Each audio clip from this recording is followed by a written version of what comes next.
First, I have to teach you one very important thing. When I come in, I don't say hello, I don't say good afternoon or good evening. I say Assalamu alaikum. Assalam, let's say it. Assalam alaikum. Okay, means in my language it means how are you, and it just means that how are you and may peace be upon you. Okay, everything I do, and we put camels over there because we have a lot of camels in Pakistan. If you come, you have to ride a camel all up and down. A camel, a donkey, and a horse on the road, okay? So you have to go and see Pakistan. Now, I have to give you a little background. Today, you all are very fortunate. Today is our Independence Day. 14th of August is when we got our independence. We became a little country all by ourselves. And in 1947, so we are just 55 years old. But see, first we were with a bigger country, India. We were with India, and then we got separated, and now this is Pakistan only. And you hear us a lot in the news because we are right next to something called Afghanistan. And the people in Afghanistan, Pakistan, India, and this is China. So we are in the continent of Asia. I'll explain to you the flag. It's green and white. And what do you see on the flag? You see a moon and you see a star.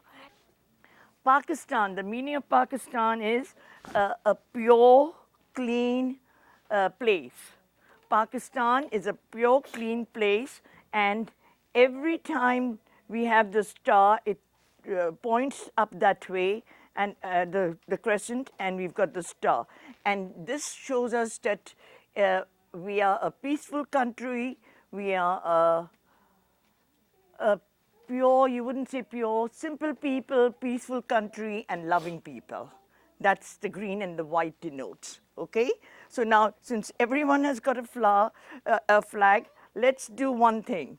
When I say Pakistan, you all say Zindabad, okay? Pakistan, Zindabad. Now, Zindabad means long live. Like you say, God bless America, long live America, or hope everything is nice in America. In Pakistan, they'll say, long live Pakistan. So Pakistan, Zindabad. Say Zindabad, Zinda, Zindabad. Okay? Now you got two words. What was that? Assalamu alaikum. And Pakistan, Zindabad. Now all the little kids, like you go to school, you go to kindergarten, they go to school and all, they learn English, but they all have to learn Arabic because their holy book is in Arabic. And everyone reads it. We read it from this side and we go this side. It's opposite of English. In English, you start from this side and you go on the whole line. In Arabic, you start the opposite way. Start from this side and go on this way. And look at how it's written differently. No, it's interesting. It looks like double Dutch. No? And I have a few things. And that's our holy book. It's called the Quran. Okay? And all the little kids know how to read it. They may not understand it, but they know how to read it. It is a little rug, but it is a prayer rug. Most of our prayer rugs are like that, different colors, different styles, but we always have some nice design. And this, on my prayer rug, is the Kaaba. We face towards this side, and when we are praying, we lay it on the floor. Now here I will pray from east to north and east, so in that corner. So all I'll do is put it on down and stand over there, cover my head up, and stand and say my prayers. This is the first thing we as Muslims have to learn. And it says, I'll read it in Arabic and then I'll translate it for you. La ilaha illallah Muhammadur Rasulallah.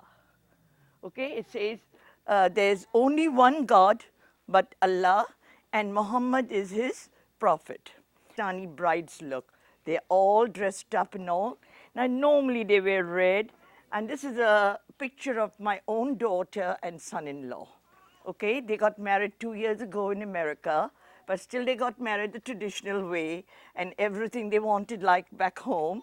So this is a picture of them, and I just wanted to show you all how a bride really looks. And this is the wedding day, and this is the way she looked the next day. We have two functions, one the wedding day, and then the next day a grand reception. So this is how she looked on the next day. Each of the beads have the name of Allah written on it. Allah for us is God. And naturally, this is mostly for decoration. Our normal ones are small little beads. But now, you must be wondering what this red thing is. Look at this. It's a beautiful hand embroidered red scarf. And this is for special occasions. When a girl is getting married, and after the ceremony, after everything is done, and she's supposed to be completely covered with this red scarf, even her face is supposed to be covered, and then the bridegroom comes in and sees her and lifts her veil and sees her not even directly but in a mirror. Okay, so I'll put it on for anyone who wants to volunteer later on. So this is a special, and I had it with me because I had my two daughters get married and they wore it. Okay, let's start with Nadia's hands. Now, Nadia is the story of a little girl just as old as yours, 5, 6 years old. And her aunt is getting married. And she's in America. She goes to an American school. She goes in the kindergarten, first grade, so 6 years old. She's a first grader. I'll show you a picture of her. And her aunt is getting married. So she has been chosen to be the flower girl.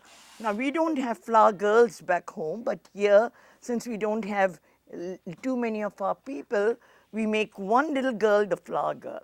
And this was very special for her because she had to dress up very nicely.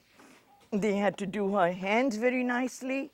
Everyone gave her good gifts, so she had very nice jewelry to wear, and she was the main person after the bride. And she's very excited, and her aunt tells her that I want you to look your prettiest, and I don't want you to get nervous. See, because when you're walking down the aisles, you forget what to do. All her little cousins are telling her that, you know, when I walked down the aisles, I forgot to put the flowers on the right side. I only put it on the left side. So don't do that. Put it on all the people's on the left and the right. And when the bride is in the front, make sure you put it right in front of her too and throw some on her.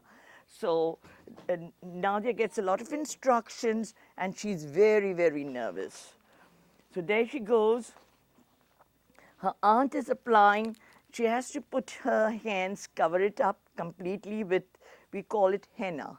Henna, and in Pakistan we call it mehndi, henna or mehndi, and make all the design. But the sad part about this is that she has to sit for at least 4 hours, 5 hours, 6 hours, let it dry, so then only the color comes. If it is not dry and it is not good, there'll be no color. Have you all ever seen anyone with tattoo marks? Tattoo all over their body. So now tattoo is permanent. They are now temporary tattoos, and henna would be like a temporary design. It's not like a tattoo, but it is a design.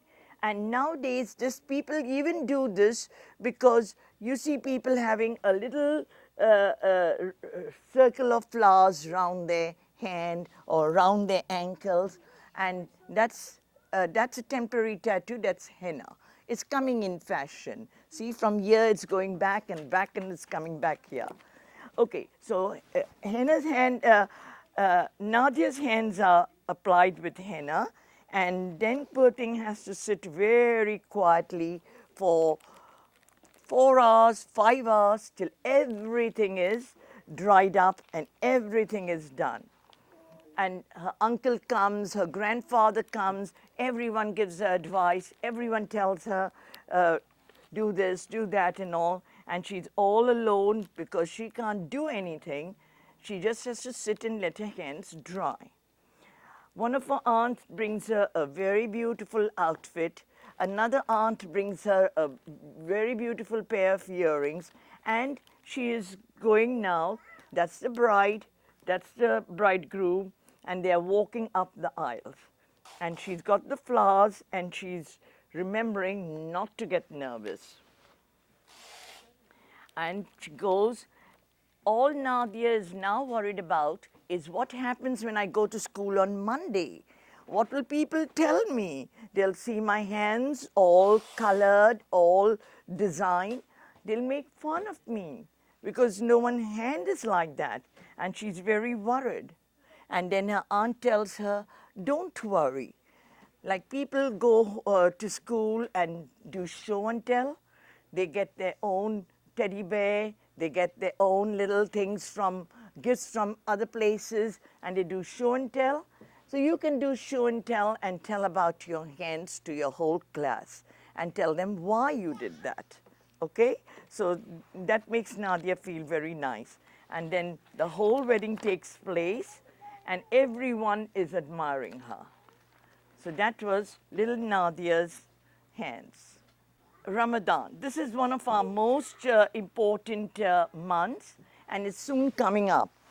Now, if you were back in Pakistan or in India or anywhere in the world, and if you were a Muslim, you would have to observe the month of Ramzan.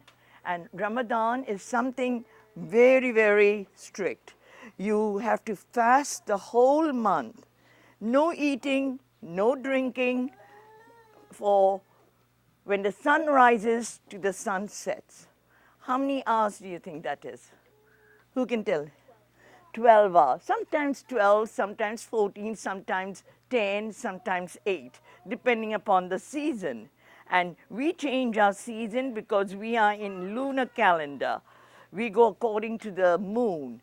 And every month it changes 10 days. So Ramzan is observed all over, and at the end of Ramzan, even here, I go and do my work, but I'm still fasting. Even if it is hot, I don't eat and drink. And even though I'm dying of thirst, I have to keep quiet and eat and drink at sunset. Would you be able to do that? You could try. No.